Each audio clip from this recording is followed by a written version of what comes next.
So this is one of our 2 pharmacy robots. The majority of our medications are stored within this.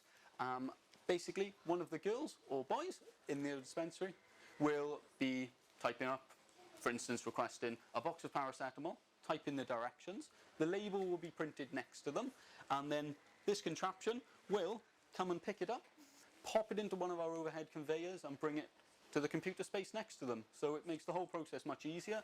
No more searching around in shelves for medications. It all comes to you and you can very quickly get the label, get the medication at your side, combine the 2 and get it over for a final check, hopefully speeding up the whole process. In theory it should be more accurate than a person, so the computer isn't bothered the 2 boxes have got the same colour or the same size. It will read the barcodes. When it reads them in via these conveyors here, it places them in allocated shelves and knows exactly what they are as per barcode.